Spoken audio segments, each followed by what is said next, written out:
This is a CW Spiral, a podcast run by two Barchies and a Bughead. We're your hosts, Sabrina Reed, Michael Patterson, and Reed Gaudens, bringing you history about the network, the latest news, and in-depth spoiler-filled discussions of some of our favorite shows on the CW. This is a very exciting time for the CW. The shows are not back yet. Well, except for Stargirl. But, we're a little under a month out from things dropping, which of course means that we're getting news about midseason things and gearing up for fall TV to land on the CW and join Stargirl, who unfortunately had to leave the pack, a whole month before? She's been out here with her cosmic staff, fighting on her own for such a long time. And she's been doing so well. So guys, continue to watch on Wednesdays, by the way, and stream Stargirl.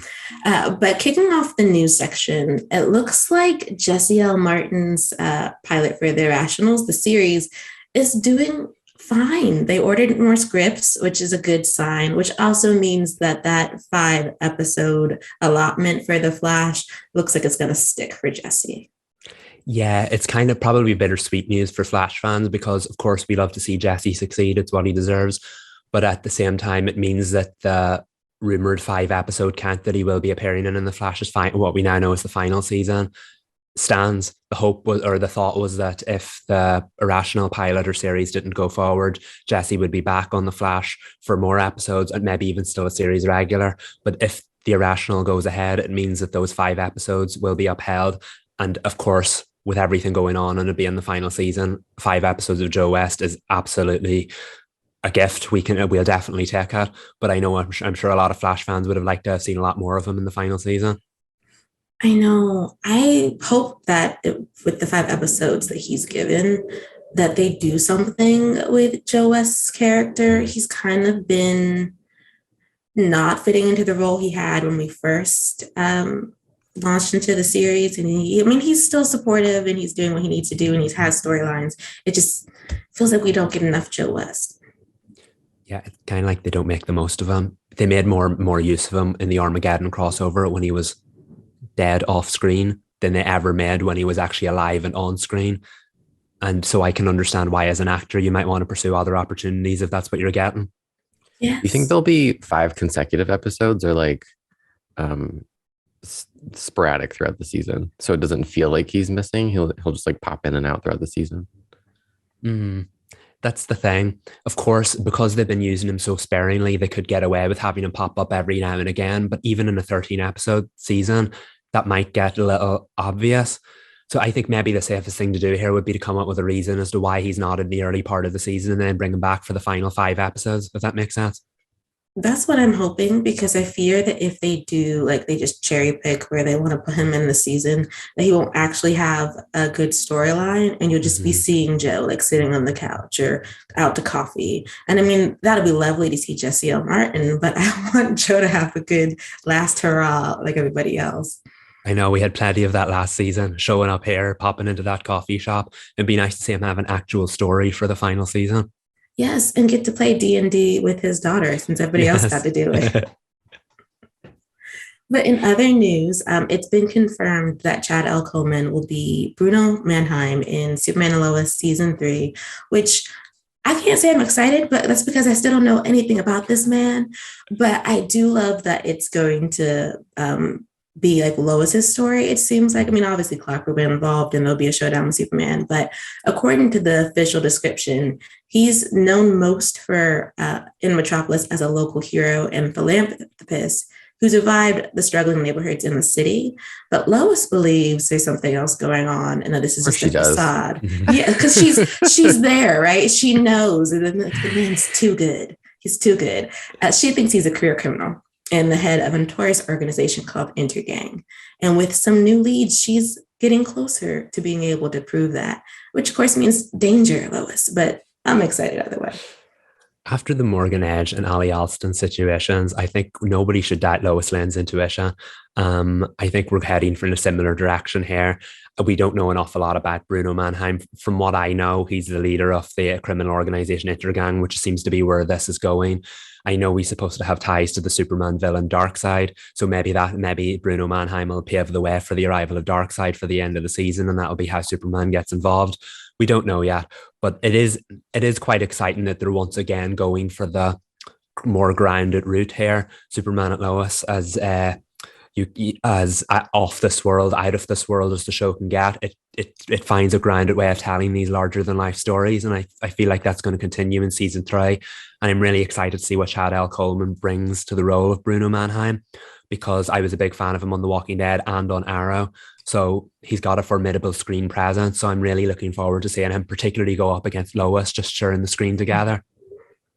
I do wonder with, this being a villain that they chose, that I think the general audience won't know that well if it gives them the ability to do like a fresh slate. Mm-hmm. Obviously, those who've seen his iterations in comics will have opinions, but I think they've been smart about the way they're choosing certain villains with Superman and Lois. Totally agree. I have to say, I didn't even realize, me with the comic book knowledge, like I didn't even realize Ali Alston was a comic book character until after the season was over. Oh, so she was. Wow. The character Parasite, one of the alternate versions of her was called Alexandra Alston in the comics. So that was Superman and Lois's realistic adaptation of her by making her the cult leader, and then the inverse world and the Bizarro and all of that stuff that followed. So I think we're at a bit of a crossroads here where it could absolutely pull off the same formula here with Bruno Mannheim. But is it 3 times too much? Will it come up with a different way to reinvent the formula rather than having Morgan Edge turn out to be a Kryptonian, Ali Alston turn out to be a Parasite? Will Bruno Mannheim pave the way for Darkseid? Will he be Darkseid? Will something happen? So I think it's going to be an interesting time. Yes, they can absolutely make the same formula work again, but this could be an interesting time to maybe switch it up. I hope that's what they do so that we can just stay with Bruno. Not to say that he can't introduce Darkseid towards the end, and that's where we get for season 4. But it would be nice to just like have a straight on villain in the whole season to kind of be an investigative season. Mm-hmm. Definitely. And I think that's where the show thrives most, when it's on Lois. I love the family dynamic. You know me, I love the superpowered battles in the sky, but I feel like possibly the best writing in the show is always Lois-centric or family-centric. And as long as that heart, that centerpiece is there for season 3, I think we're in for a good ride. 2023, get here soon. Hurry it up already. Yes. Speaking of families, so when we were talking about a Thanksgiving movie, a holiday movie of some kind, having the CW like resuscitate the TV movie, we did not, in fact, I think we specifically said not the Waltons, but we're getting the Waltons. Here we are. It's not even the gift we didn't ask for. It's the gift we specifically didn't ask for, but they're giving it to us anyway. Yeah, no one blame us for conjuring this. It's not on us that the mole misread our intentions. Not at all. I feel like next time we're just like triple underline in our speech, not this.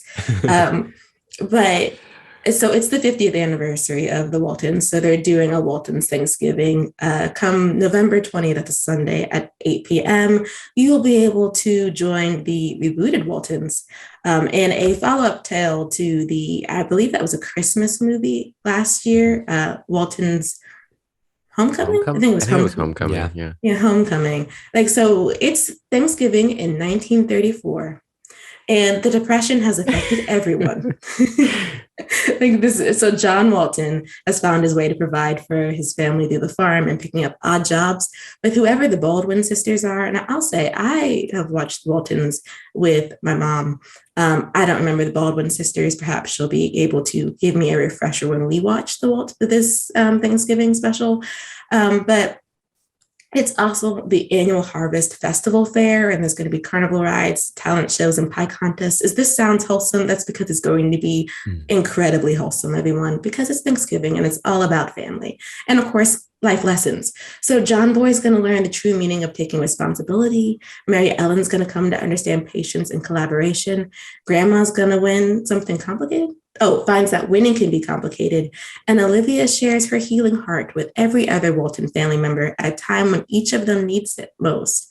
And also, there's going to be a young boy who enters the Waltons world to change their life forever. They're going to be transformed through love, faith, and kindness. I'm going to assume this young boy is going to be adopted by somebody in the family.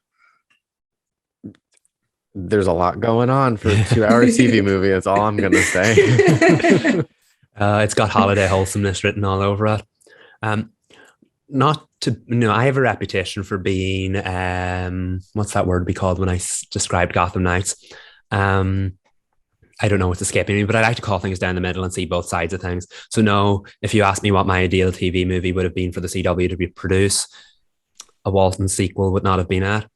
But I will say I did some research, and apparently the first Waltons movie drew them 900,000 viewers, which is the biggest CW audience since April 2021 at the time. So I can see if they're trying to relaunch the network to maybe do what worked before, to do those standalone things that worked before. And this worked before. So yes, I can say it. But do I, this time next year, do I want to see a third Walton's holiday special? No. But like, kick it off well, and I think that has all the makings of a success, I say through gritted teeth. That's a big audience pool though, so I get it now. To quote Lauren Conrad, I'm just going to keep my opinions to myself.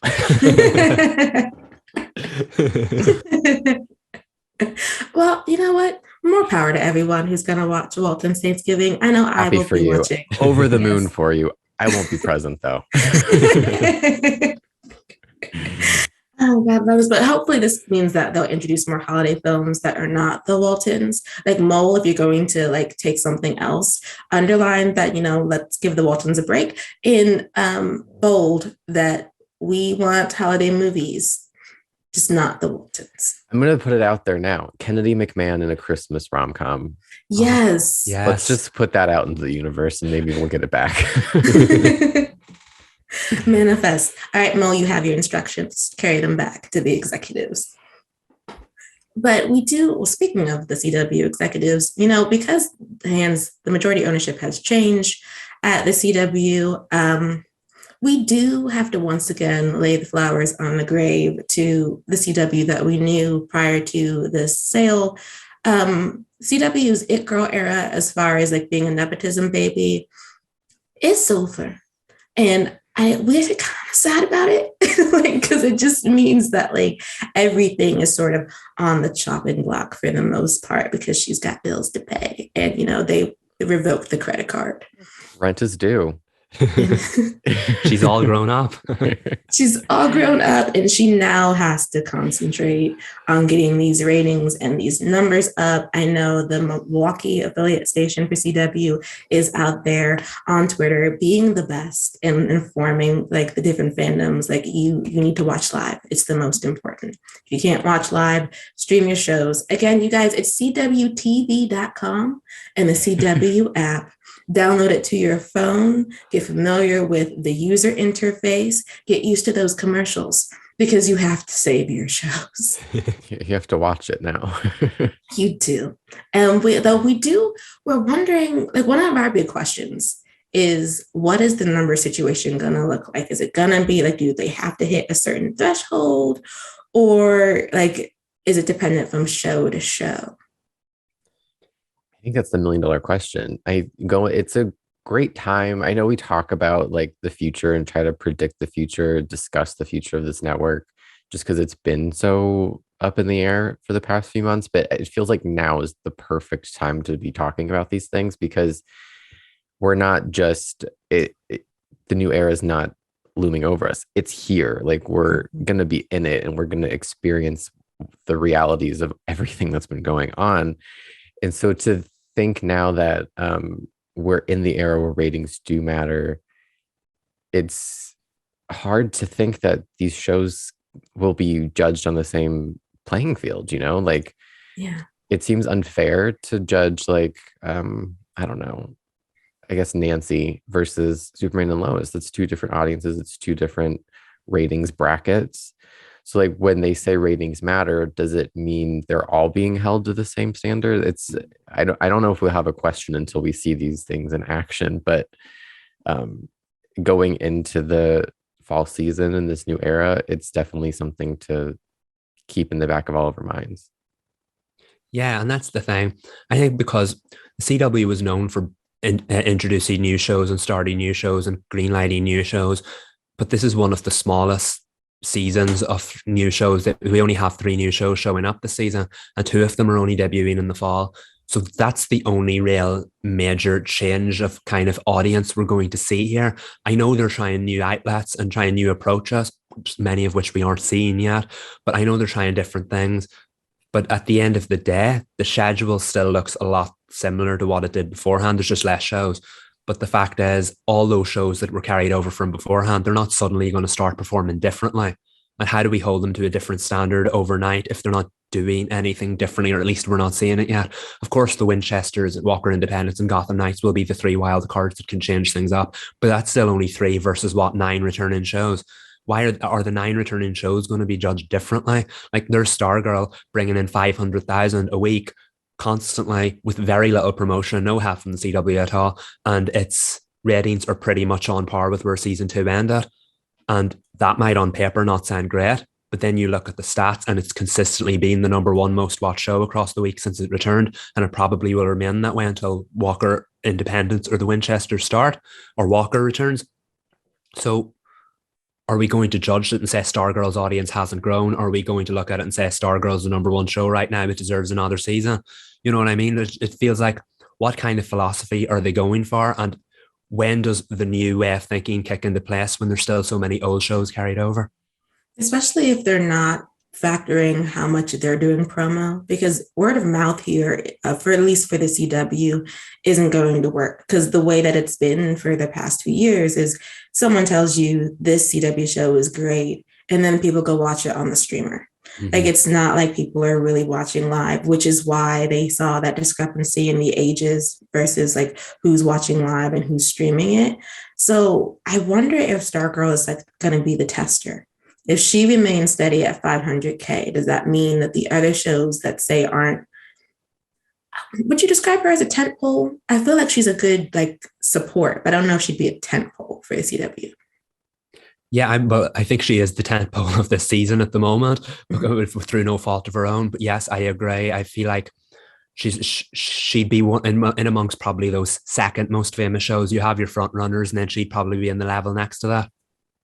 So then if she's support, I do wonder if like the other supporting shows that aren't the tentpoles will have to hit 500K and maintain it or go above it, which scares me for some of the shows that are newer, like All American Homecoming. Now, I keep mentioning the Netflix bump because I really am interested to see how much of the Netflix audience is going to carry over for All American Homecoming the way that they carried over for All American, because All American is like the sleeper hit of CW. People tend to, like, they're always talking about like Riverdale and Superman Lois and The Flash and Stargirl, and then the All American drops on the network with a new season, and they're like in the top 3, like always, depending on who else is up there with them. So, like, will that be like the indicator of what to do? Like, that's like who, like, what are the tiers going to be? And hopefully there are tiers. Like, fingers crossed that they're not trying to have every show hit 800K, like, because that's just not fair. It's crazy to think that they, and granted we don't know like what the plan is, but it'd be crazy to think that they set these expectations going into the season without really implementing any like support to make those changes occur. Like, you can't just like decide, oh, we're going to premiere all these shows, not promote them or not do anything to help those numbers grow. You can't just like do the same thing, like, oh, here's our new fall slate, we're hoping that the ratings go up, and if they don't, like, oh, we're canceling everything. Like, it just seems like there needs to be a grace period where it's like a rebuilding season where like we have these expectations, we don't expect them to hit these expectations, but we're going to work toward these goals for these shows. That's just my hope, because it would be so horrible if we get these shows back and then they just start dropping the axe because they don't hit a certain mark. And it's like, what did you think was going to happen? Exactly. And then I wonder what when that they're going to make that determination, because the Stargirl cast is going to find out at the end of September, which means their season 3 was only on for a month. Right? Like, is that like they're going to, you have 30 days to get your Netflix rules. Yeah. For Stargirl, it might have something to do with the fact that the season's been filmed for so long, and that this should have technically aired last season, so they can't keep the cast hung up and without releasing them from their contracts. But at the same time, it was still the CW's choice to debut at this late. Since the season's been filmed for who knows how long, there is no reason they couldn't have debuted it in July, or June or early August. They chose to leave it here so that she can fight for the fall schedule on her own for a couple of weeks. And she's doing a damn good job. I do want to throw that in there, but they're still not giving her the support she needs to maybe break out of her usual viewership. Like, she could thrive if they'd help her do it. I know, especially because I saw them do a crossover promo with The Flash and oh god, what is that show that Vanessa Hudgens is? Powerless. And that's wonderful promotion for the CW seed. But maybe crossover Stargirl and The Flash at the same time instead. That would have been great, since she is actually on and Powerless is not coming back because she got canceled. It's weird that they're promoting a show that's been off the air for half a decade. And it's not even their show. No, and I get it's about licensing and making it worth it that they acquired it for the app, but Stargirl is on. She is currently airing and her fate is in the balance. Do cute DC stuff or something. That's it's an audience that's inbuilt. And I feel like The Flash, for example, has the audience. It's fallen off over the years, but it's still there. Having some kind of crossover or even cross promotion between the two of them, it would do nobody any harm. In fact, it could help. Exactly. I don't know. CW just get better at this. A lot better. A lot better. Because, Reed, I think you're right. 2022 to 2023, this season is going to be the tester season. They should be trying to figure out what's working and what's not working, and what type of promo is best, and what type of promo just doesn't work for certain shows. And they are promoting shows. They just seem to only be promoting the Winchesters and Walker Independence. Though Kung Fu has gotten some promotion. They were at Entertainment Weekly, and the posters have dropped. So perhaps once we get into the meat of the fall season, they will improve. Hopefully it's not just shining light on the Winchesters and Walker Independence and calling it a day for everybody else. I want to see more than just trailers posted on Twitter, though. I want to see some cast members on Kelly Clarkson. I want to see them on, I don't know what else is in LA that's probably easier to go to. I just want to see them send these stars out and have a higher profile, maybe do some BuzzFeed quizzes or something on YouTube. Yeah. Something more than just here's another trailer on Twitter and we're promoting it to the same 100 people in the same fandom.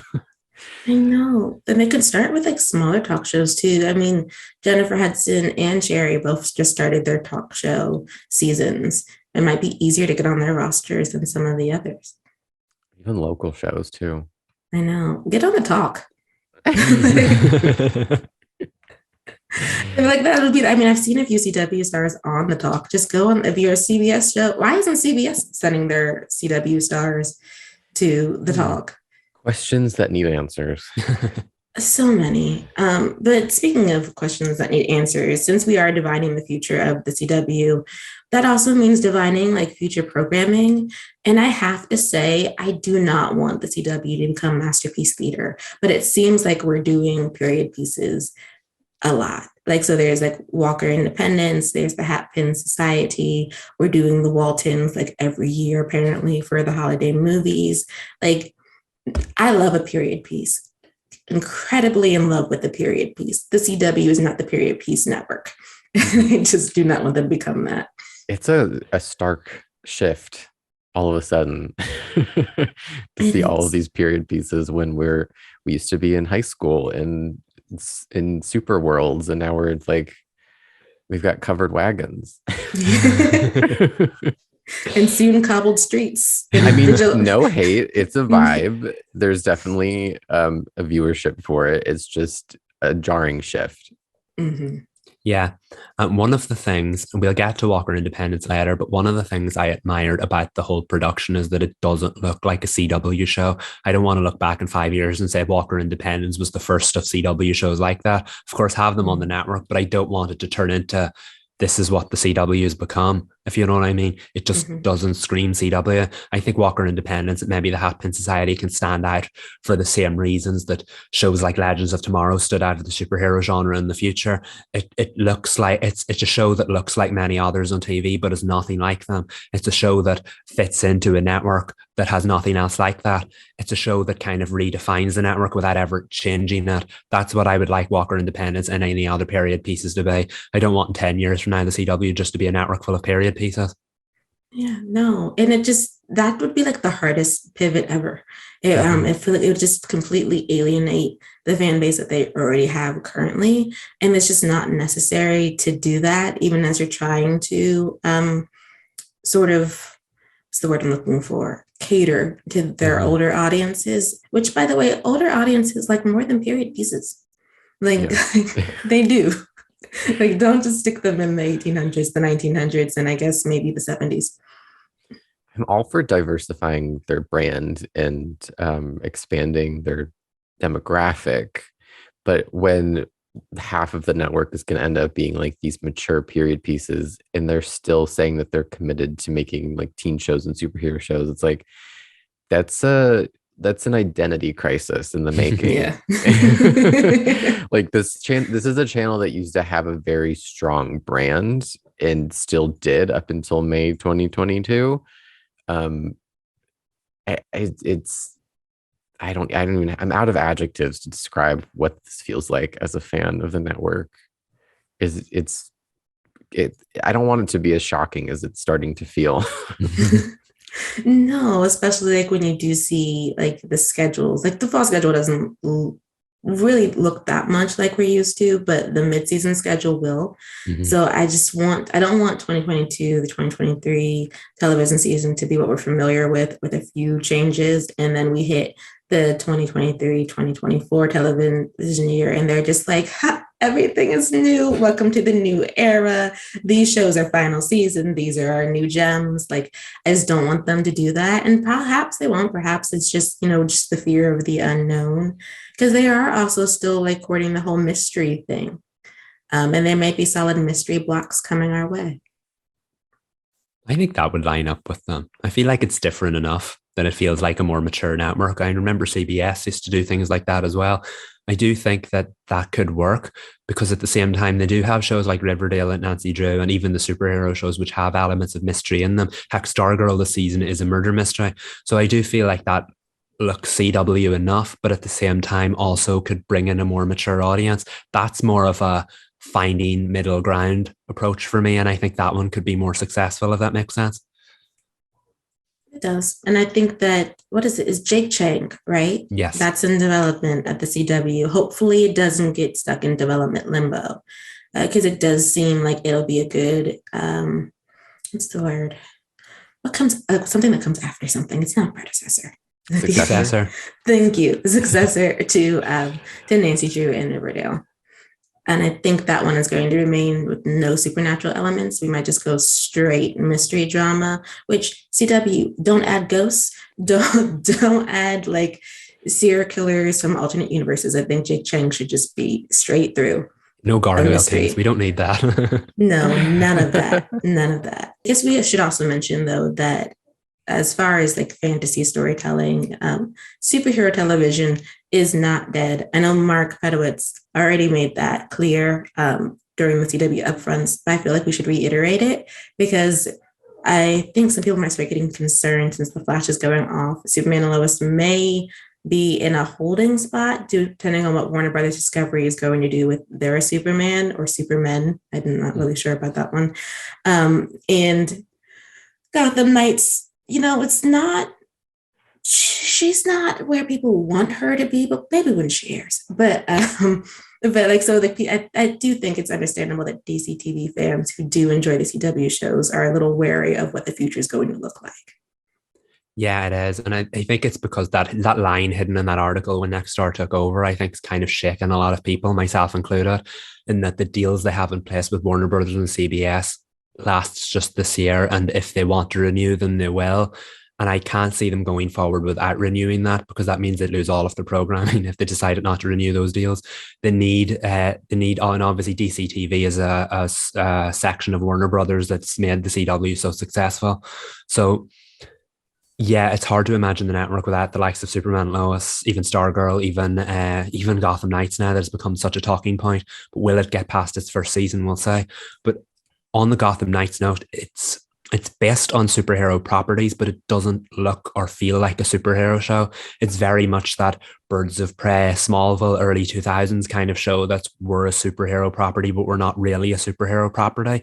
And I don't know if that's what we need in today's day and age. So I do hope that beyond that and that into the next generation, we have more direct superhero shows, because we're living in an age now where it's okay to say, yeah, we have superhero shows on our network, especially for one like the CW that literally was overflowing with them at one point. So I do think there's a future for superhero TV and DC TV on the CW, and I hope they see the success in that and carry it forward. I think it'll be calming for people if they give more news on what's happening with Justice U, because we haven't really received any about other than like, yeah, it's still in development. Like, what does that mean? I mean, because they're like uplifting in society, and this is a new era, and we're doing half-hour sitcoms. Like, cool, but you have things in development. Can you give us an update on how those are doing?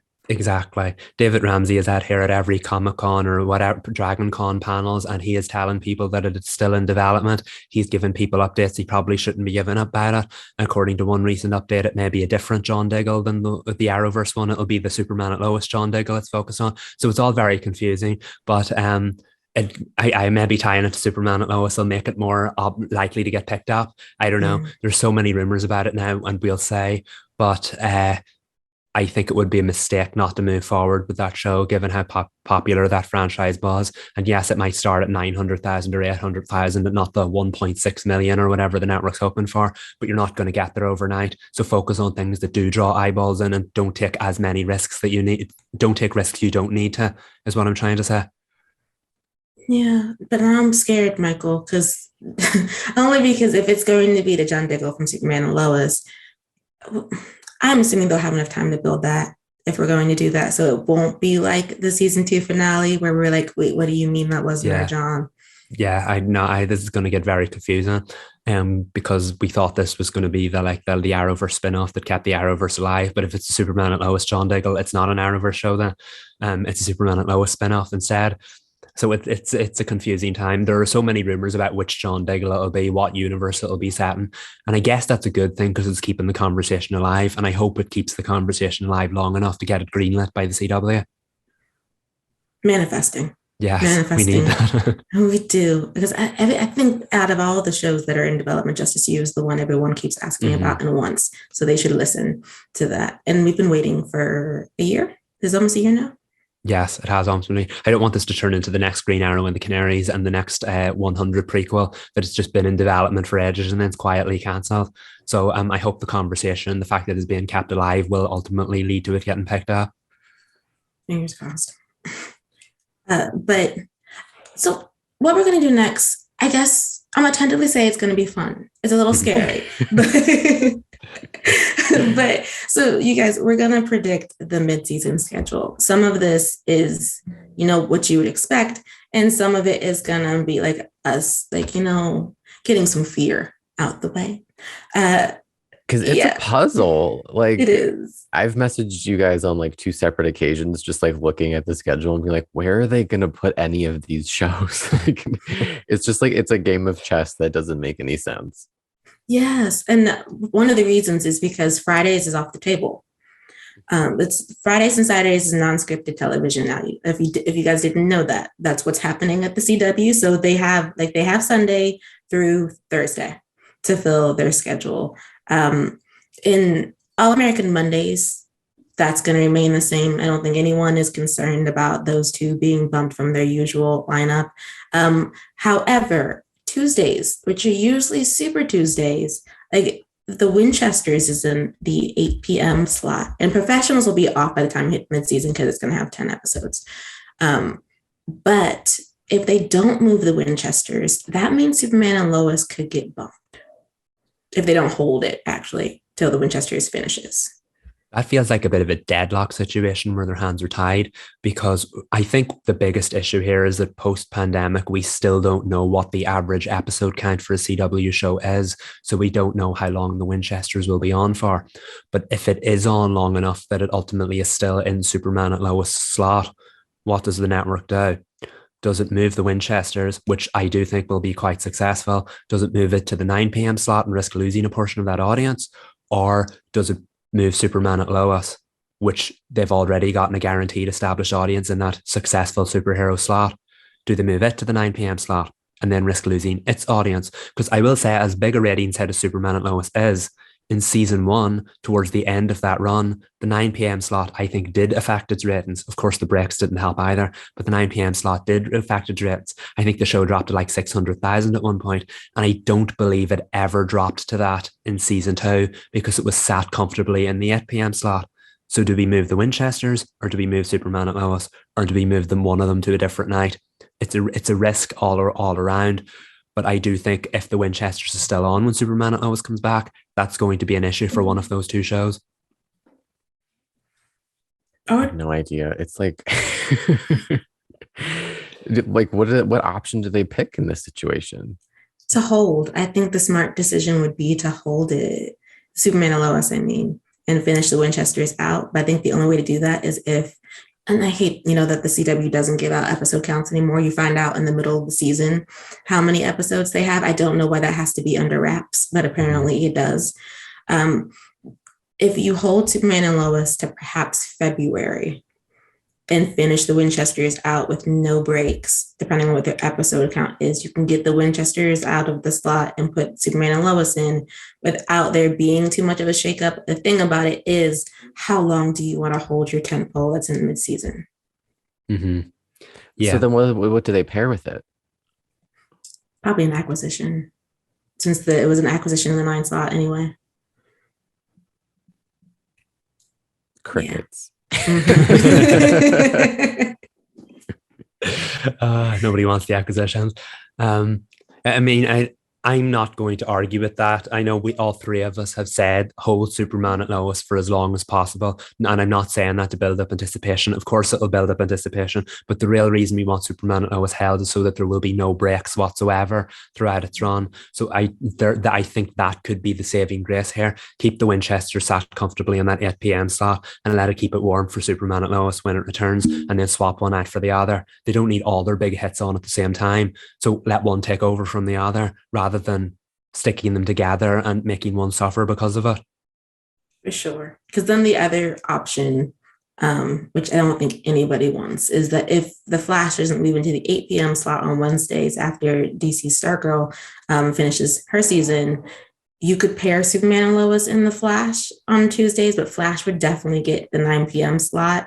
And that's not a good choice either. I mean, they could sell it as Super Tuesdays and it's your 2-hour block of superhero television. But with it being the Flash's last season, I fear that we'll just have people streaming it next day. I have a wild idea. Okay. Let's talk through this. So what if they put Riverdale back to Wednesdays with the Flash and they wrote out their final seasons together on Wednesdays? They bumped the Winchesters to Sundays with Nancy Drew, and that was Supernatural Sundays. I like it. Are we following the thread? Does that make any sense? Yeah. I like that a lot. Yeah. I know we were all against Riverdale being on Sundays, and now it did. Riverdale aired in the wrong types of Sundays. It was going up against the Grammys, the Emmys, maybe not the Emmys, the Oscars, WrestleMania. It was hitting everything on Sundays and losing viewers because of it. But like, they could plan for that this time around. And at the end of the day, I'm pretty sure that Walton special last season aired on a Sunday night, and it brought the network its most viewers since April 21. So Sunday can be a good slot if they use it wisely. And I think branding something like that with 2 mystery shows would be a great idea. Or it supernatural makes shows. Feel like an event, like a block. I know we talked about TGIT separately off the pod. It's like if you brand a block something, it makes it more enticing for the viewer. And maybe supernatural is not the word to use because it might be a little problematic for the fans of that show. But just with the divorcing it from the context of Supernatural, the series, just the supernatural elements in the shows could be a really like a fun programming block. Supernatural Sundays. If they're not going to give me Walker Wednesdays, give me Supernatural Sundays. It would be fun too of how they would do the promo, because you could have sort of. Now I'm just going to be pretending like I'm a director, but you could have promo where they cross over in the promos. So like maybe you have a mystery, and then Nancy walks on a cut screen, and then she's in the 70s. It's like, dang it, someone cast a spell again. And then you have Mary Winchester popping out of a building. I was going to say what building it was, but you can't talk about that yet. He's just popping out of a building, and you just have two like really cool ladies who are leading shows interacting before Nancy pops back over into her timeline in the promo. Just the very cutesy things, the way that they did cutesy things for the Arrowverse when all of the superheroes were together and they had never met on their shows yet, but they were interacting in those promos. Yeah, I think that's genius, because at the end of the day, think about the views that promo could get, and promo of a promo is promo for the show. You know what I mean? Like look back at those old Arrowverse crossover promos, the view counts they had from just random people curious about what it means.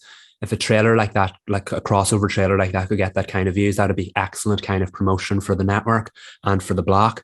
And like, we know they need it at this point. This is the future we want. This is the future we're divining. It is, because it also brings together the network in a way that they kind of don't do anymore. Everybody feels a little separate because the promo is all separate, with exception, of course. Yeah, it's branding that they desperately need. They need to come up with an identity quickly. Yes.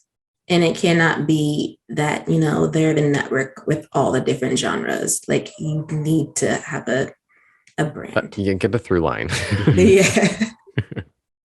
But if they don't do your brilliant idea, Reed, then Flash could be slotted into the 8 p.m. slot on Wednesdays.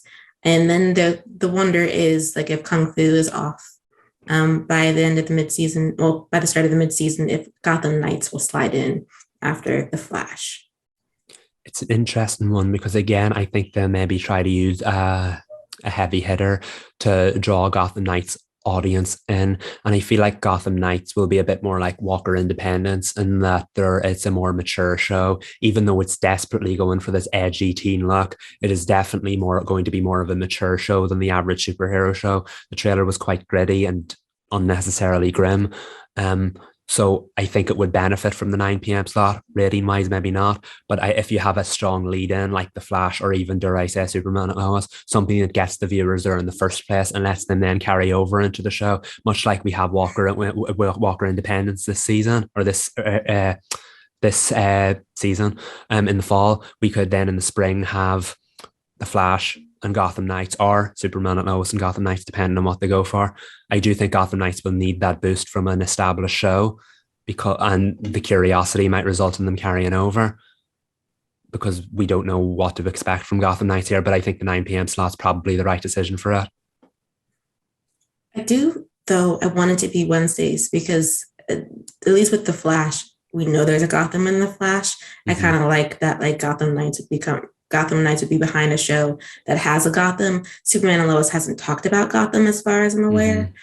So it just would feel disconnected already. I mean, I know the Gotham Knights is supposed to be separate, and it's not in the Arrowverse, and I believe it's not going to be in the Superverse. Dear God, I hope so. I hope not. I'm sorry. So, like, just to have a through line of this superhero, so The Flash has Gotham. Now we're going to have a Gotham Knights. That would be better to me, like, in my mind when I look at the schedule. But, CW might not care. And they might just slap it in. It's a DC show. This is a DC show. Have fun. I hope they don't do that. Y'all, please. You had a moment to think about it and was like, nope, don't want that. No, like, pay attention to your programming. But and then Walker Thursdays is just gonna hold tight. Presumably Walker Independence, lovingly nicknamed Wendy, is going to either get more episodes on hold, or they'll sort of like scatter their season out so that it continues to air with Walker, so it doesn't lose their Walker bump. I think that's a safe bet. Though pairing those two together was a wise idea. And again, I think Wendy will benefit from the later slot because it's after Walker. But yeah, it does really. This is the thing. It really all depends on episode count. We don't know what the average episode count is anymore post pandemic. And Walker, I think, at 18 in its first season and then 20 in its second. So I think it'll definitely get 20 again this season. But we don't know how many episodes Windy has. So if it ends early, what replaces it? Again, the answer seems to be acquisitions. So I will say they haven't talked about acquisitions. The only thing that I know for certain is coming is Recipe for Disaster, cooking show that Reed has said no to whenever it's brought up. But that's likely going to land on a Friday or a Saturday because non-scripted being paired with the scripted is not something that the CW does. And then our last slot, which we've called the Dread Sundays, but Reed, your Supernatural Sundays are better. But I mean, if they want to resuscitate this programming block, they have to put the work in. I keep telling them. How many times can I say it? You can't just flop Riverdale on Sundays and hope that people are going to follow it there, because that just didn't happen. No. You have to put a little bit of work in to make a time slot enticing to a night of viewer. Mm-hmm. In Drew Crew, that does mean that y'all might have to get used to Nancy Sundays. That doesn't mean she's going there. It's just a prediction. But looking at where the rest of everybody else is concerning of where they might put Nancy. It's a Jenga situation. So she could be put with Riverdale on Sundays. Nancy Drew at 8, Riverdale at 9, and that is the CW mid-season schedule. That would be, after being compared to Riverdale in the beginning, it would be the weirdest like prophecy fulfilled for them to be paired up for Riverdale's final season. Part of me doesn't want that to happen, but it feels like they're just gonna be like, I don't know, what else we're gonna put Nancy with, and they're just gonna throw them in Sundays again. But I don't know if that'll serve either show. It would be weird for them to have put Riverdale on a Sunday for a whole season and then change their minds. But again, who knows? It's so stressful. So like, good luck to whoever's doing the scheduling for mid-season. Yes, and I hope whoever is doing it, is thinking about it. I really don't I really wouldn't want it to be someone's like, look, you have an hour to decide. Here are the shows. Drawing straws. Yes. Speaking about last bows, going to pivot to what we're watching, Dynasty. Reed, how are you feeling? I can't believe that it's over. It's been the longest season ever, it feels like. So it's kind of surreal that it's actually over, because it's felt like, oh, we have weeks left until it ends. I'll deal with that then. But it's here. We were lucky enough to screen the series finale before it aired, which was very special as a fan. And I loved the episode. I think I've said before, like, I have no idea, like, I couldn't even predict how they would end this show, just based on how the show is, its themes, its tone. I'm like, do they go out with a huge bang? Do they go like heartfelt, tied up in a bow like other shows? And I felt like they did it. I mean, I went into it and I'm like, I still have no idea what they could have planned for not only the last episode, but the last scene. So I went into it just like along for the ride. And I was very pleasantly surprised how they decided to wrap up all of the characters' journeys. And I know we haven't talked about 521, the penultimate episode on this podcast, just how things went scheduling wise. But a lot of elements from that episode came to a head in the finale. I'm going to spoil some things. So here's your spoiler warning, everybody. So in the penultimate episode, there's a new major domo at the manor. His name is Graham. And I feel like he came out of nowhere, although he had a conversation with Kirby at the hospital that made it seem like they were friends. And I was like, I feel like I've never seen this man before in my life. I don't know why Kirby's gaslighting me into believing I've seen him before. So at the end of the penultimate episode, he kidnaps Adam. And I was like, oh yeah, let's get Adam. But I was like, I don't know why this random stranger has beef with Adam. And like immediately in the series finale, he has Adam like tied up or something, and he, no joke, pulls his face off, and it's Steven. It's a great reveal. I was dying. It was like 5 seasons and we haven't done a face reveal like this. I was, oh my God, over the moon. The one thing I will critique is that they did the face reveal twice, and it kind of lost its luster the second time, because he did it with Sam, and I was like, I couldn't imagine being in Sam's shoes and like, oh my God, my ex-husband was just talking to me as another person. It was a lot. But yeah, I love that how they brought Steven back, and how he knew exactly what he wanted to do, and it was to get revenge on Adam, rightfully so. Did you guys both watch the episode? I've been rattling on. Yeah. You guys? Yeah. Oh my God. Yeah. It was really good. I think we should talk about the fight sequence, because I wasn't ready. It was so good. I didn't expect to see that in the finale. Stevens can scrap, which was he can. They were truly going for it, and it was amazing. Adam went below the belt when he said, "You're not even a real Carrington." I was like, "Oh." I mean, the DNA says that's true, but we're not going to go there. No. It felt like it had to build up to that. I know the biggest thing the show was dealing with over the years was Steven's random disappearance, and it's like, I know that caused a lot of controversy as well as to why he was no longer part of the show, and there was never really like an official explanation given, was there, as to why he just disappeared? I mean, not the actor or the character. They just, Adam kind of just like locked him away so that he could take over his life, because Adam had been kidnapped as a child. He didn't get his birthright of being a Carrington. I don't know why he took it out on Steven. But that's what happened. But it felt right that the finale finally took us full circle, and it did explain a bit as to why the family kind of stopped talking about him, because obviously Adam was intercepting the letters and everything. And even though you kind of there were storylines where you could kind of grow fond of Adam over the years or whatnot, he was still probably the worst character of them all. So it made sense that he was the one out of all of them that got his comeuppance in the end. Because I know we all said that none of them are really good people. So can you imagine a happy ending for all of them? But if there was one that maybe didn't need it to not deserve it, it was Adam. So I'm glad it came full circle, because I was always a Steven over Adam kind of guy anyway. So I'm glad that's how it ended up. Yeah, Adam was fun to watch. But it is funny that he somehow still practicing medicine. He's a vet now in London, which is an interesting choice considering that Amanda is in London too. So I don't know why they put them in the same city. It was interesting. But I loved the scene where Fallon sees Steven for the first time. I rewatched it so many times because Liz devoured that scene. It was more emotional than I could ever imagine, because she loved her brother. Like, they were best friends. And I know she says like, "Oh, I thought about you every day. I want to make you proud." And that wasn't really in the show. So I guess maybe she always had that in the back of her mind in Liz's performance. But it was beautiful to see them reunited. The people that I wanted to see Steven reunited with the most were Fallon, Sam, which I'm glad they got back together, even though there was like that tease that they were getting married 6 months later, and it was actually Colleen.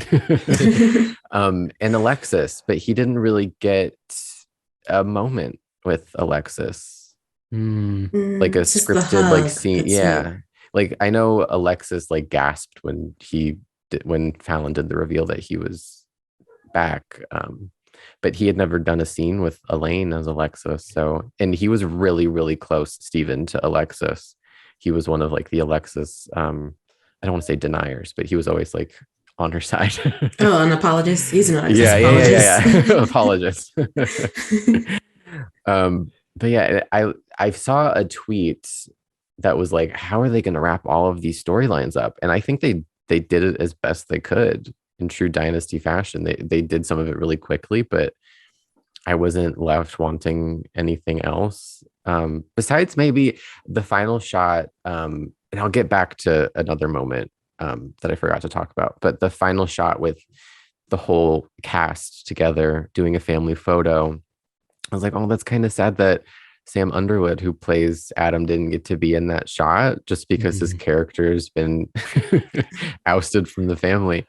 But I loved that final shot with the whole cast to These Are Days by 10,000 Maniacs. I like, again, I had no idea like what the final shot could have been. And I had predicted maybe it could have been the clip they showed in the promo with Blake and Fallon toasting to the future. I was like, did they just give away the final scene?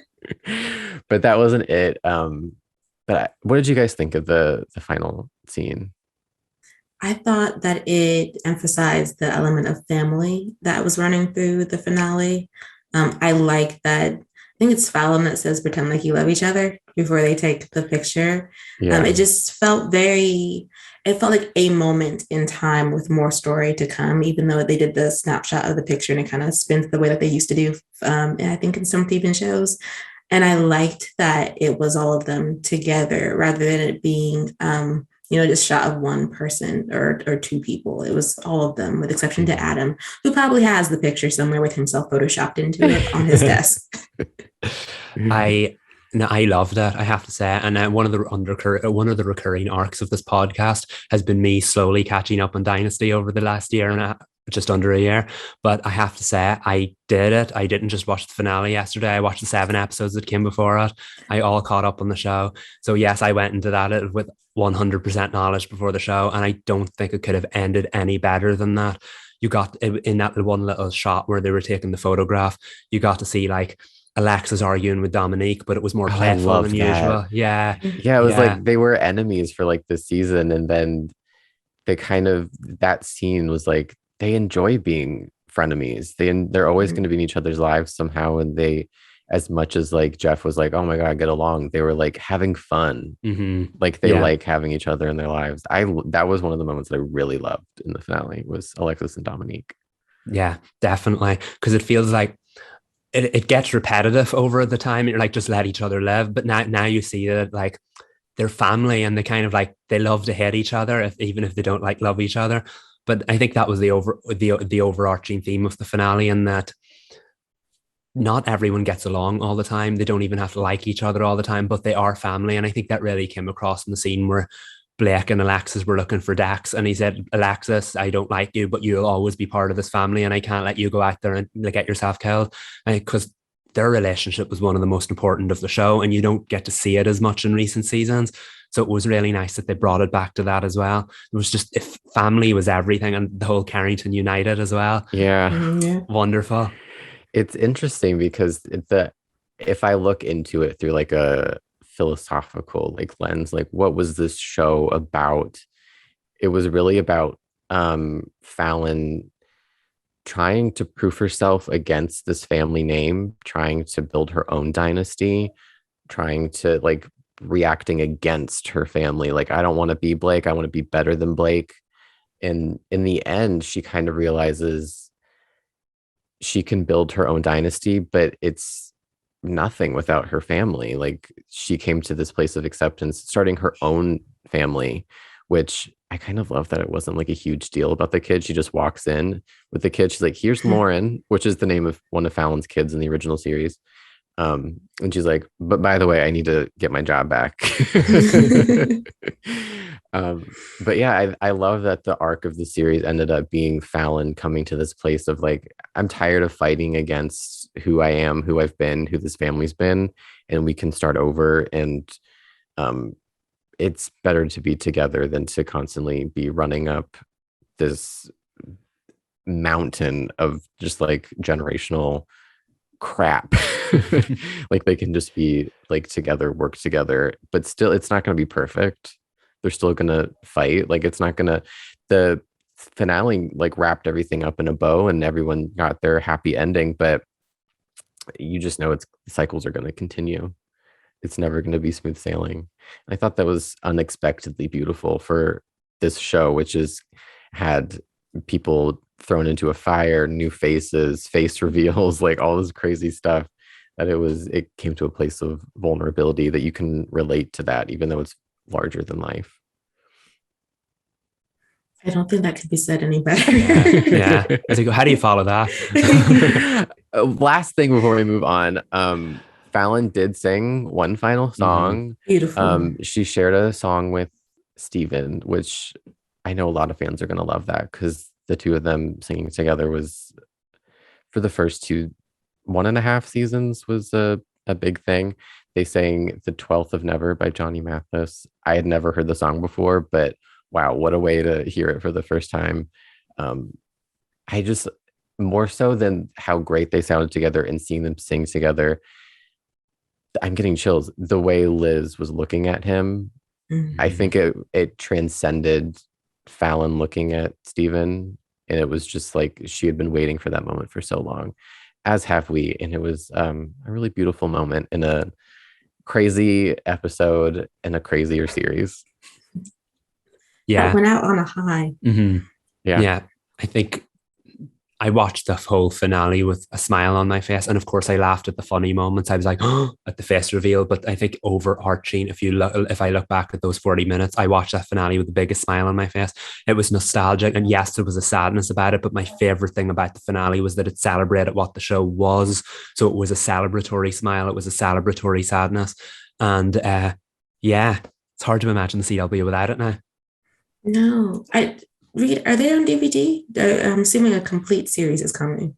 They're released on that manufacturer on demand thing. So I don't know if they're going to do a complete series. I would love it. But I will be buying season 5 whenever it's released, and I will be watching the series as much as possible for the rest of my life.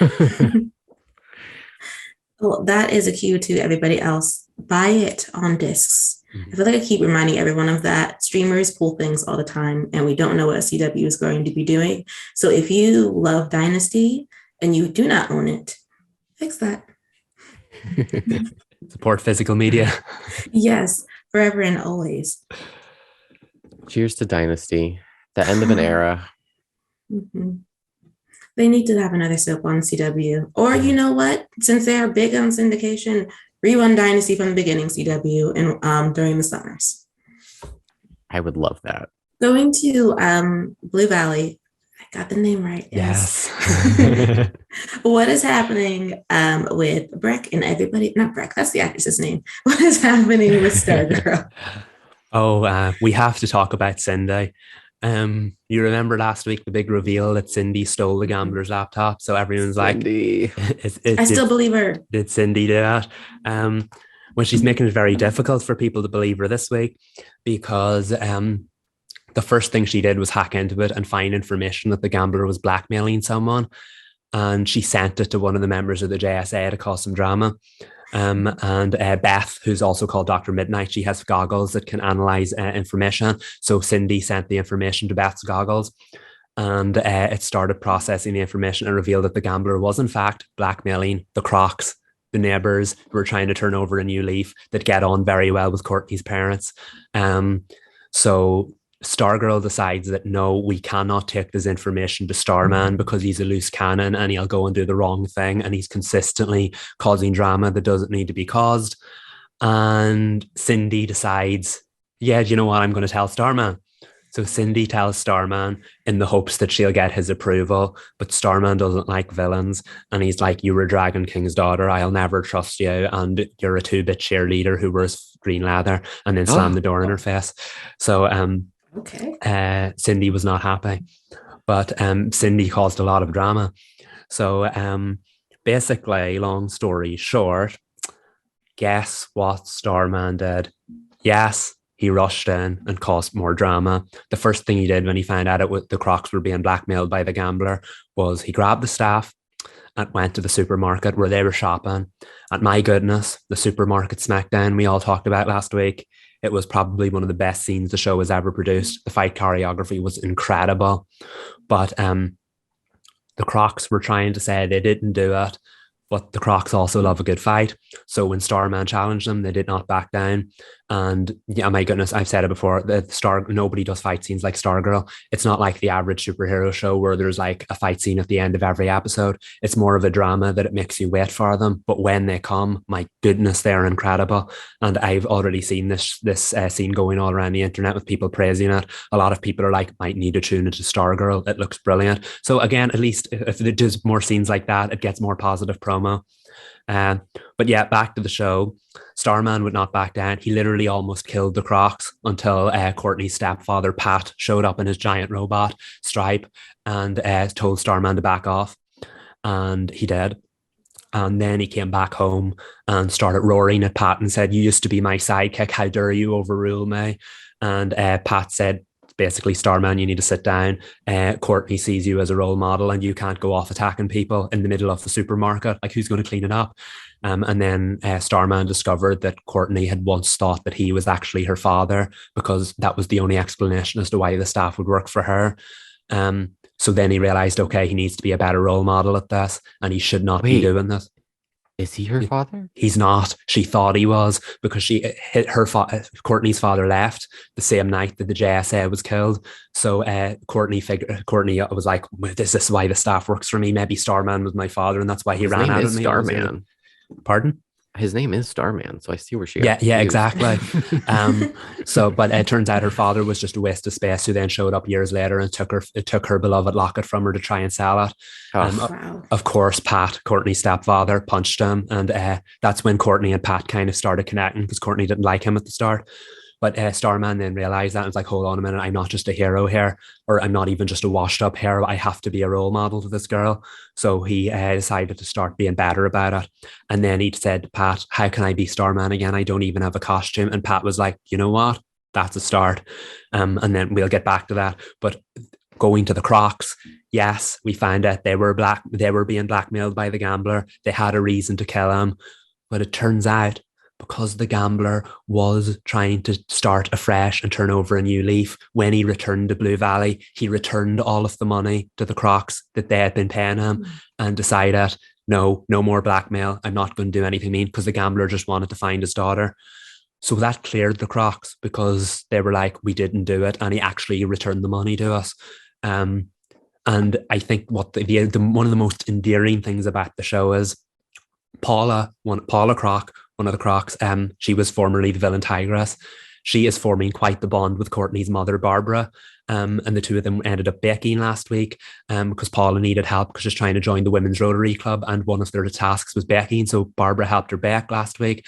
And as she came into her office this week, it was like, "It's a nightmare, Barbara. The baking was such a success. They want me to speak at the Women's Rotary Club. I don't know what the Women's Rotary Club does." And then when Barbara found out that maybe did they kill the gambler, there was a big moment where the Crocs finally opened up. They were like, "No, we didn't kill him, because we have our daughter back. We're no longer in prison. We don't want to be villains anymore. We don't want to be imprisoned anymore." So then after that, Barbara showed up to Paula's speech at the Rotary Club to show that she was her friend. And I think that was a real moment, because super villain Tigress was struggling to speak publicly, and she was shaking. And the minute she saw Barbara show up for her, she was able to speak no problem. So I think that's going to be one of the most endearing friendships. Meanwhile, Barbara at work is having problems with her new boss, who keeps turning down her proposals. And when Paula found that out, she went and threatened the boss so that he'll stop giving Barbara a hard time. So it's such an unusual, endearing friendship, because Paula does not know how to be friends to anyone. So back on now that that's sorted, and we know the Crocs did not commit the murder, that rules them off the suspect list. We've already ruled the Shade off. We've already ruled the Crocs off.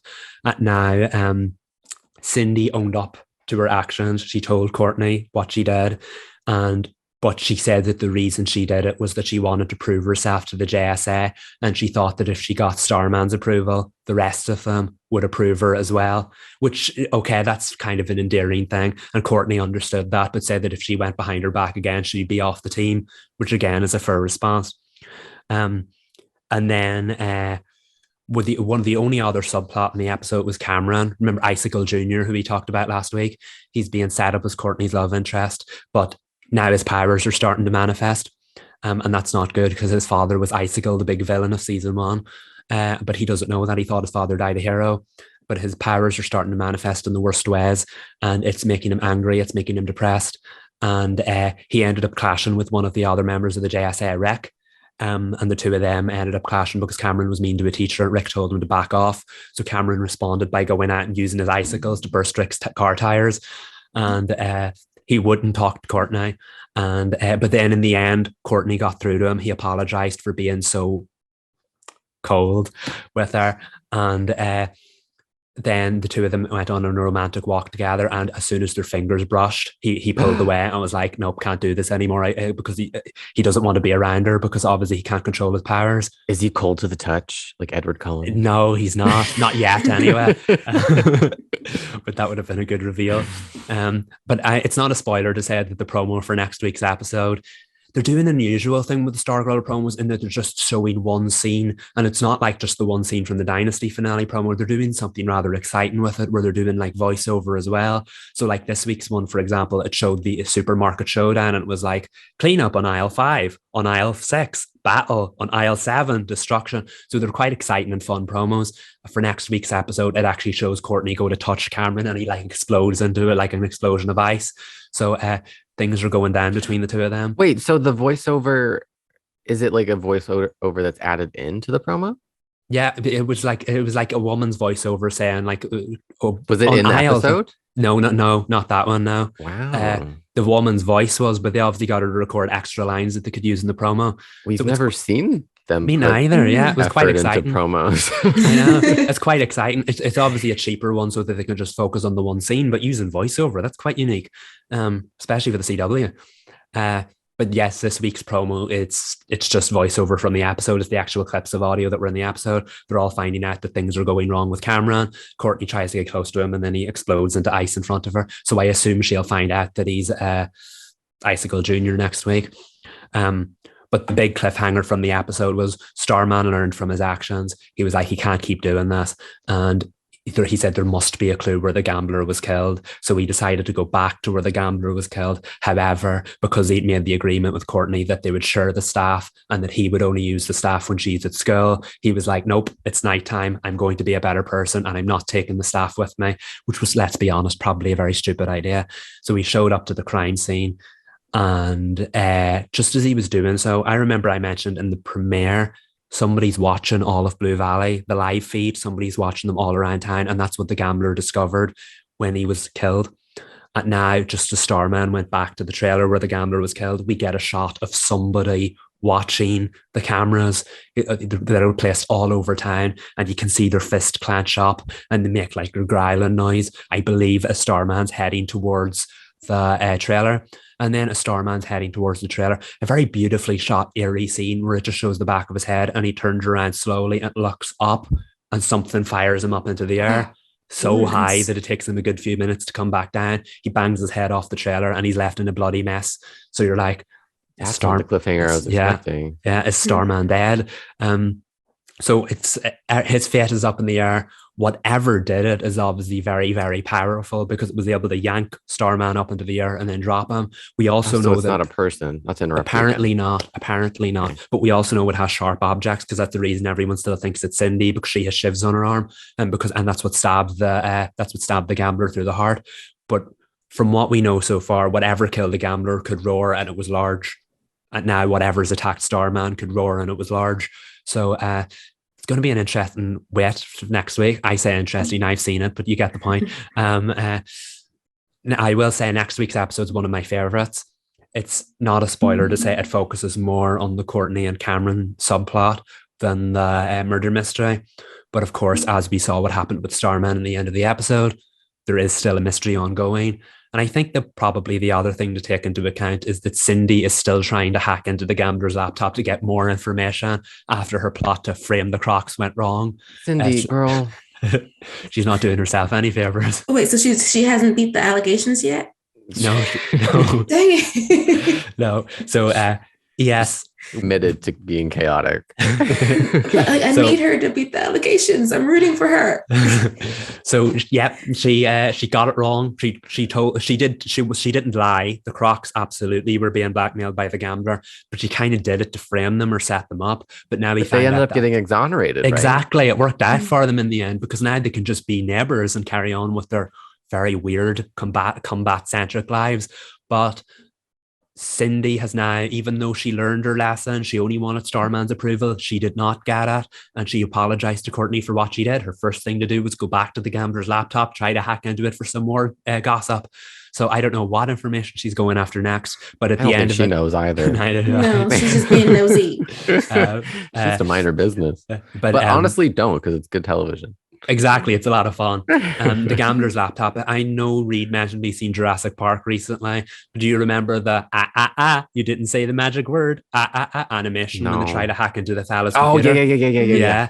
Well, that's the gambler's got one of them. Oh, you've got the wrong password. So Cindy's like shaking the laptop trying to hack back into it to try and release the encrypted files, but no success yet. But basically, she didn't get the main cliffhanger. The main cliffhanger was Starman, but I do think it's trying to tell us that Cindy will continue to be chaotic in the weeks ahead. Even though she's trying to clear her name, she keeps setting herself up for failure. She needs to stay put. Stop trying to hack. It's not working out. I want a Cindy spin-off sitcom. She just keeps making things worse for herself. Yes, chaos and shenanigans. But yes, it has been a fun time in Blue Valley, and I can't wait for next week's episode. On Wednesday, September 21st at 8 p.m. on the CW. Yes, watch live, stream afterwards, next day. Exactly. So, Nancy, our main girl, 9, also a good episode. Once again, I cried because this show is emotional. Yeah. Well, what a heavy episode.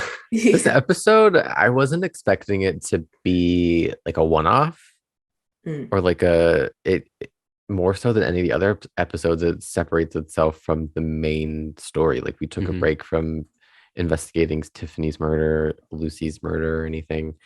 And at first I didn't know what to think of it or how to feel about it. I enjoyed taking that ride, and I was like, I think I was overthinking while I was watching. I was like, how does this play into everything? And I was like, oh, it doesn't. It's just character development for Nancy pretty much, which I enjoyed seeing. Yeah. It was much needed. Much needed answers besides, that she has a wall. I was not expecting to get so much about her mom and her relationship with her mom, and then the reason behind why Nancy puts a wall up. I mean, some of that is her, but also finding out that some of it is a supernatural incident that she had repressed was just honestly masterful storytelling. I think every time we watch a new episode of Nancy, I just keep asking myself, why wasn't I watching? Yeah. What a mood. The thing I liked about this the most was that it set up her father's relationship with her. It really highlighted the flaws of it, and it highlighted also the flaws of how Nancy's had to deal with the situation from both the father's view and her view, because it was really interesting when it reached a point towards the end and she was like, no, I forgot this information because Simon made me forget. And that was really getting to her. But the father was like, no, you forgot this information because you were traumatized. And I think that was an excellent way of getting both of that, their internal conflict that really kind of has been preventing them from moving past it. It really highlighted that and shone a spotlight on it, because I'm not saying he doesn't believe in the supernatural, but he really wanted her to approach it from a view the world in a real way kind of way. But on the other hand, she couldn't accept the fact that maybe she was traumatized by the experience. I had a really fleeting and kind of dark thought during the scene where she and her father read the note that her mom left her with the map to heaven, which was an amazing scene. Once again, I will probably praise Kennedy's acting in every episode that we talk about, but she was so present watching Scott Wolf talk. I was blown away. Beside the point, but getting back to what I was saying, when they're talking about the map to heaven, I had this thought because they did that flashback, and the mom was like, oh, you'll come and find me and we'll be reunited, or paraphrasing. And I was like, is this how the series is going to end? Is Nancy going to die and she's going to be reunited with her mom? I told you it was a really dark thought. I was like, I don't want it to happen, but I was like, is this foreshadowing? I'm sorry. I got a little heated right there. But I also was like, is there going to be an episode in the future where this comes back into play, where like she has like a death scare and like she's reunited with her mom, but she comes back to life and she has additional closure that she reunited with her mom. I don't know. That scene was very impactful, and I was like, this feels like it's going to be important later, as important as it is to Nancy in this moment. I don't know. That was just maybe I'm looking too far into it, but that scene, I was like, I was thinking a lot. I don't think you're looking too far into it. I think because these writers are so smart about how they present different like objects and story elements into the show, it was very specific that it was the northeast corner of heaven. Right? Like I was like, this has to be something that is referenced again somehow. I don't want Nancy to die. Like hashtag protect Nancy, but it would be a really, I guess, strangely beautiful callback if they ever did do that. I don't know. Anyway, let's move past it. I don't want to think about Nancy dying. But I will say a little bit in the scene though, because that's where it got me because of how beautiful that description was in the letter and the reason behind it about that being her, like the her first health scare. And that like how her mom handled that and how she told her child. And I was just like, y'all write such beautiful stories. I'm over here like crying because like it was Scott Wolf and Kennedy McMahon's acting too. That on top of that beautiful storytelling that just really sold it. And it reminded me of I don't remember her mom's best friend who is now dating her father's. I don't remember her name, but it was interesting that she came back in this episode after she kept looking at their photo, the same photo that's in his office and the photo that's in Nancy's. And I didn't realize it was going to end the way that it did, that she was going to take the journal information and get him arrested. Yeah. But I thought she was coming to the idea that like, yes, girl, you really got in a relationship with your best friend's man. And though she has passed, you have to contend with that bond and what it means for those two and how you fit into it. It's very different. I thought that's where we were going. That's not where we went. Yeah, I want to like, what are the legalities of snooping into a journal when like, where's your search warrant? It was open on the bed. That's what they were clearing up like, in the storyline. And she was allowed in the house. That's why. I'm still not on board. But I mean, I don't believe Carson. Oh, no. But I just didn't want it for Nancy. It just felt like an invasion of privacy. But also, Nancy, once again, cover your tracks. Why are you leaving your journal out open on the bed? She was doing so well and then the streak is broken. Oh, Nancy, love you so much, but you get on my nerves. But I think it was also heart-wrenching though, because it happens after she's finally vulnerable. And then when she was vulnerable, this is what happened. She's like, no, I don't want this to be the truth as much as I was looking into it. I was like, she was so heartbroken. I felt for her in that scene. And Drew wouldn't explain. Not Drew, Carson. Carson wouldn't explain. Well, he's a lawyer. He knows he can't say anything, but his silence spoke pretty loudly for him. And her heartbreak did too. I felt that. I do love though that I did get a little Jewish moment. Nick once again tried and she shut it down. Though I love how she was like, I'm fine. But I was like, girl, you have tears in your eyes. While he's talking to you. You're clearly not fine. But he calls her dad. Because he knows that she needs someone and she's irritated by it. And I was like, you know what? He was looking out for you. Even though y'all are not together, he does still care a lot about you. And it was great that he sent your father. Yeah. I feel like this episode, when it started, I was like, is she really doing this again? In fact, you could see her putting up the walls and pushing him away. And it's like, well, you didn't want to be together. What's the point in caring about me now? And it's like when she is scorned, she puts up those walls and then keeps people out.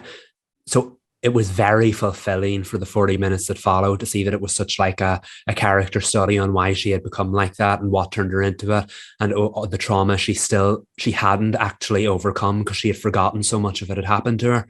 It was an incredible episode. And then that's why it was such a heart-wrenching ending moment that she finally put herself out there with the one person she's been very cold towards. And then he's taken away from her like that. It made it hit so much harder that they spent all that time together in the episode and she kind of spent all that time unpacking things. And Oh my God, you're right. It's heart-wrenching watching that all slip out of her fingers so quickly. I know. And like in comparison, everybody else kind of got what they wanted. Like Bess is testing her DNA with Owen, which Which I they don't by the trust. Yeah, I don't Mm. trust it. you Mm-hmm. don't I don't trust it. trust Owen. I don't trust it. No. He agreed too quickly. He knows what he's doing. I'm hoping that Bess is protected somehow because it just doesn't seem like a good situation. No, but they were very sweet. And that's why when she turns around to grab the kit and he makes a face, I was like, dang it, Owen. I liked you too. It seemed like she was gonna have a nice cousin. And then it makes sense that he would want to test the DNA separately if she was, playing him. But she's so innocent and cute and just happy to have potential family. And I that, know. I wish George, she had her own things to deal with, but I wish George was present. I wish she had somebody with her in that scene mhm. to like, because she sees the best in people, I think, Bess. And she was seeing what she wanted to see with Owen. Like, she was like, oh, cool, we're going to do this. We're going to find out about my past. Because he's thinking, oh, she's going to take us for millions. And she's thinking, I just want to know more about my family. Mhm. Mm-hmm. So I just wish George was there to be like, you trust this dude? Because she would be the one to Yeah. poke holes in it. But George was a little busy. She was. Poor Ted. Well, Ted was fine actually. Ted was just hanging out in the shop, like nothing was going on. But George was losing her mind, and understandably, like I really felt for her on the phone, and she's yelling at the person who's giving her the description of, I think it was a 25-year-old man or something. That was really funny. But we don't have a Nace ship watch, but the ship watch for George and Nick, I don't know what their ship name is. I think the sails are up and we're moving because Yeah. Nancy's narration at the end says new beginnings, and it cuts to Nick and George looking at each other.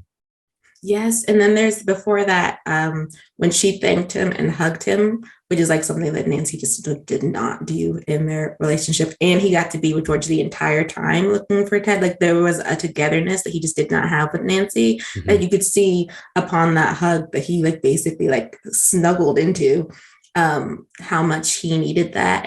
And George clearly likes him. Those looks were something. I'm not sure if Nick is all the way there yet, but she definitely seems to be. There's some sparks. I'm interested to see where that goes, especially because she has the gratitude of him helping her find Ted. Did you guys think when Nancy gets the phone call, I thought they were calling her to tell her that they had found Ted, but it was about Ace waking up. Mm-hmm. Mm. I was like, did they not? Are we just going to assume that she knows that they Yeah, found that was weird. Ted?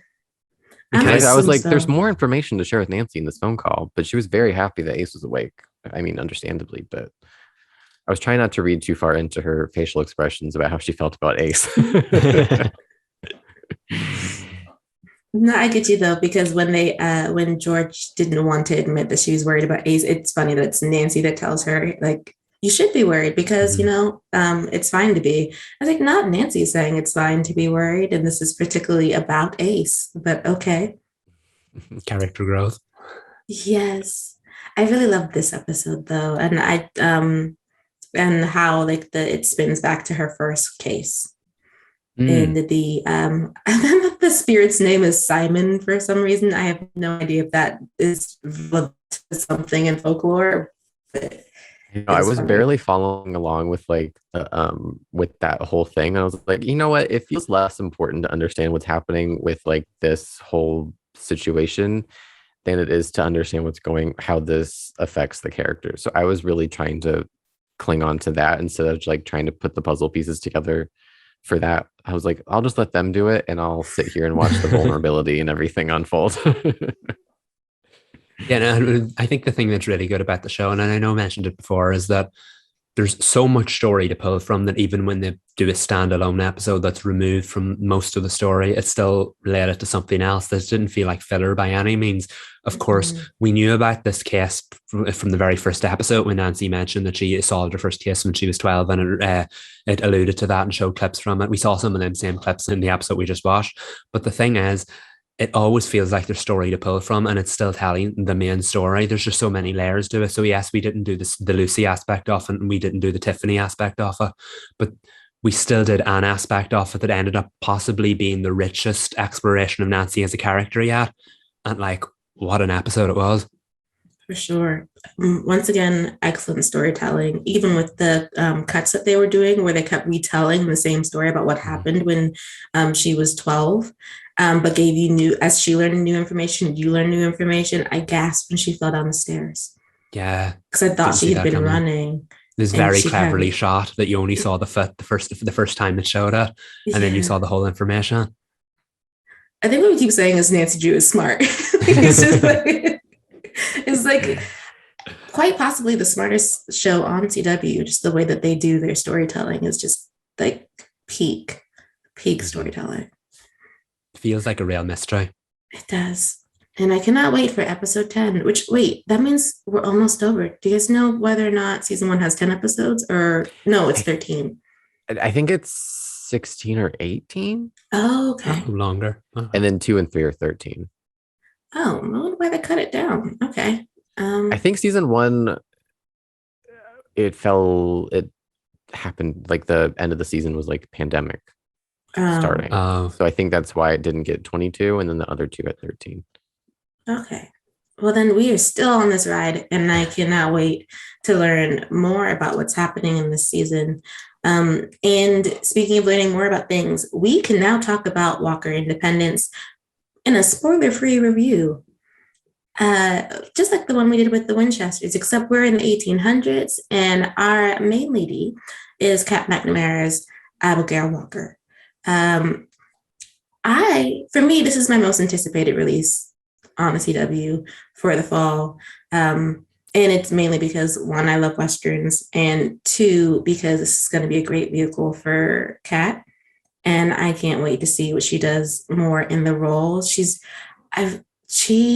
this pilot, it really sets up the lay of the land for what you're to expect from Abigail Walker. And I really like the aesthetic of it too, and the potential of Kat's character. Would you say it was surprising when you watched it? Because it was for me. I know we've been on this journey with the show, kind of being like, what is this going to be? And kind of like not super excited. And like, even when we were excited, we were kind of like cautious about it. Even going into the watch, I was like, I have no idea how I'm going to feel watching this. And then I was so pleasantly surprised. I was surprised. I would agree, because one started in a way I didn't expect it to start. If anyone's seen the trailer, like the basic premise is kind of like with Cordell. Abby loses her husband.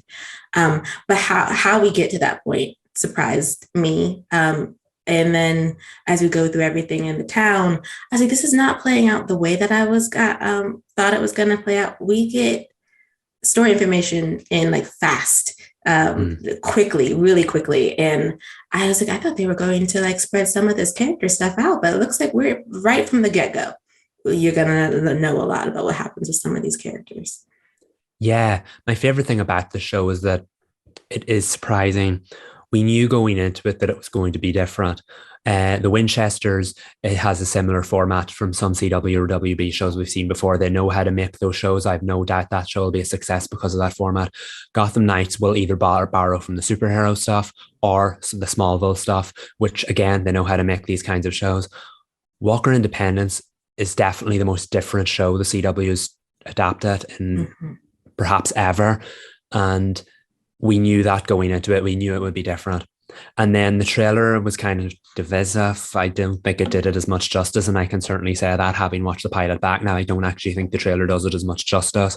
So it was going to be surprising all around anyway. And I'm glad that we went into the pilot expecting surprises and still were surprised by it. It feels larger than life. I referenced that earlier. It doesn't feel like a CW show. There's definitely a cinematic quality to it. Just the aesthetic of it, the way it's shot. It doesn't feel even like it's part of the Walker verse. It feels very much its own thing. It feels there's a movie quality to it, and I really like that about it. I really like that it moves fast, as we said, and that you get a lot of character stuff very, very quickly, so you know who you're dealing with. And I think it will continue to surprise people, but none more so than that. Maybe even the first act of the pilot, it moves that quickly, and I really like that about it. There's also more like levity than I was expecting. I was expecting like a kind of like a dry, Yellowstone-ish kind of show. The themes and the stories are kind of heavy. Like they're dealing with a lot of big topics and subject matter, and to see I think it's Hoyt's character that really brings in some brightness and a little bit of humor. What's the actor's name? It's Matt Barr. Yeah, I think he's really good. He was one of my favorite parts, and I was surprised at that too. I think the show, I still stand by that it's kind of ambitious, the storytelling that they're taking. But after seeing the product, I have much more higher confidence that they can pull it off, and everyone is so game. All of the actors are so game to be in these roles in this world, and they're taking a lot of care. So there's just so much potential, and I'm excited, and I didn't think that I would be saying that about this show. So like CW, you got me again. It is a big swing. I do think that it's a big swing that's likely to pay off if the story elements that they have in the pilot expand in a way that suits the show, if that makes sense.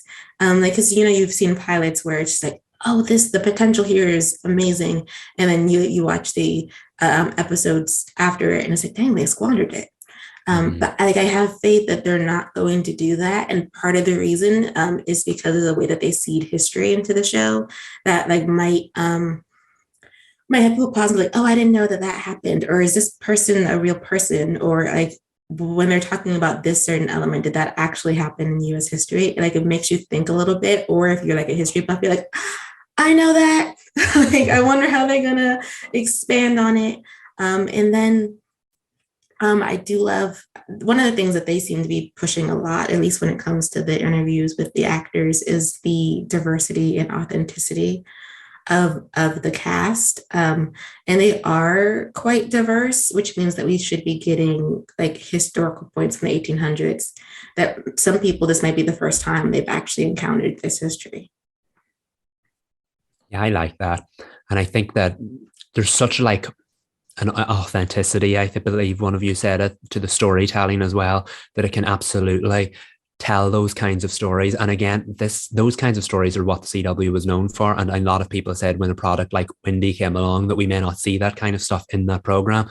So I'm glad we do. I'm glad there's room for diversity. I'm glad there's room for representation, and I'm glad there's room for authentic storytelling, because there is so much potential in a show like this, and it's very ambitious right out of the gate.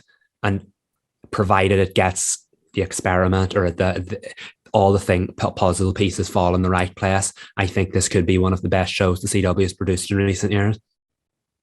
Sure. After seeing both pilots for Walker Independence and the Winchesters, I can see why they put so much behind these shows, because they both have so much identity and personality right out the gate. Like they know what they are, but there's still so much growth potential in both of them to become just grow even more, become even more what they could be and should be. So I think after seeing them both, I'm like so on board with both of them.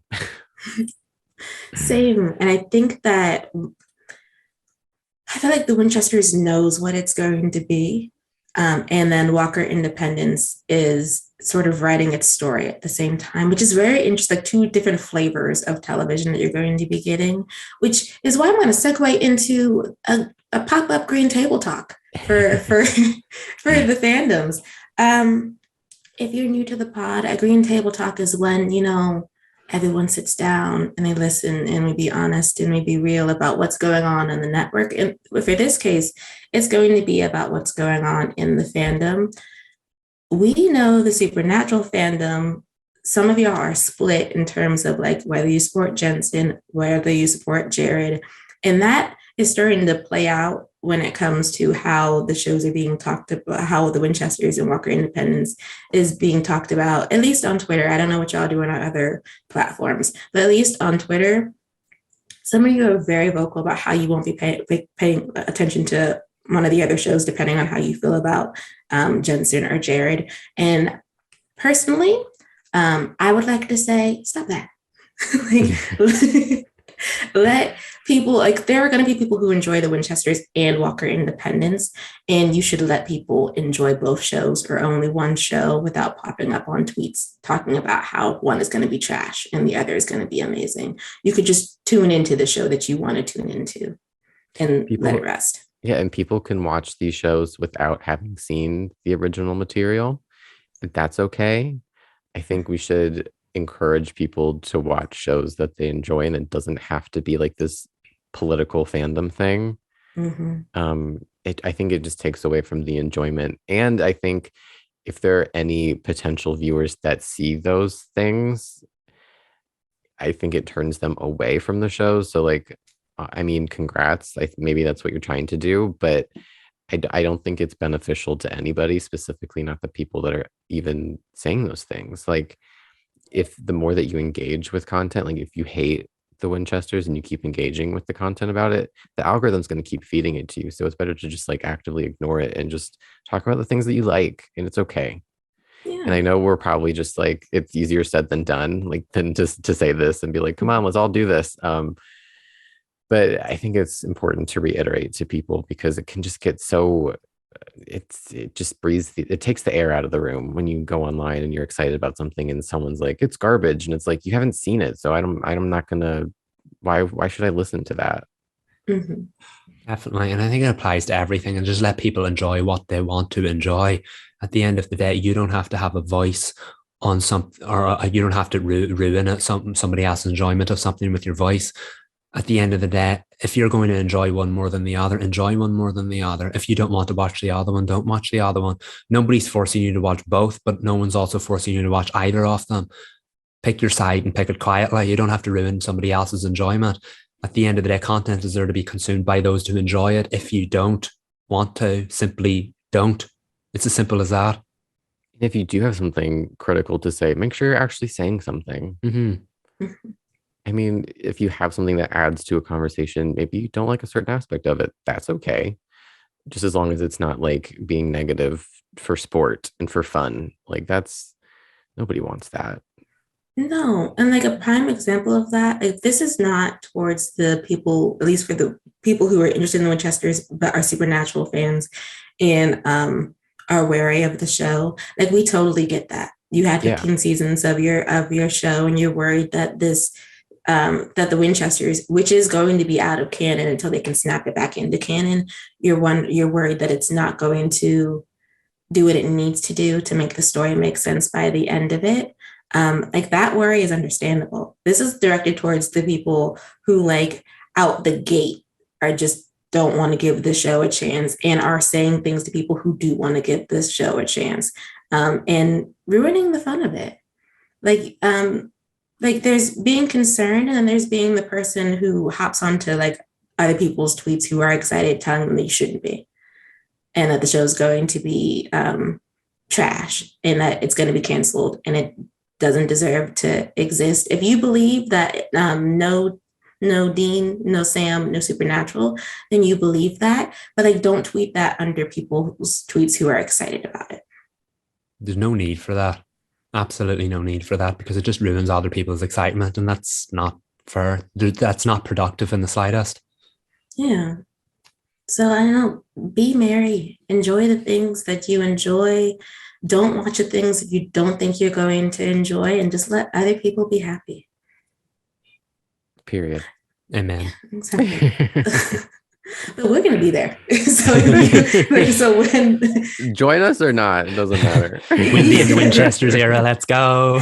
Yes, we will be doing reviews. In case you guys did not realize that, we will. They will drop weekly. We will be giving our opinions on both Walker Independence and the Winchesters. To be frank, Michael's the only one who's even seen the majority of Supernatural. So the Winchesters reviews are going to just be a vibe. and us liking the story for what it is. Michael, I think you paused. Or is that me? Is my connection like terrible? Can you hear me? Okay. Yeah. Yeah, that's weird. Yeah, that's weird. Okay. I don't know when it gets cut out. You're just you're smiling in the photo, so it'll be I mean, fine. that's kind of good, but like... Yeah, we can run through the outro real quick. Yes. Okay, so thanks for joining us as we divined what's next for the CW. We are the CW Spiral. I'm Sabrina. I'm Michael, I think. I'm Reed. Bye, y'all.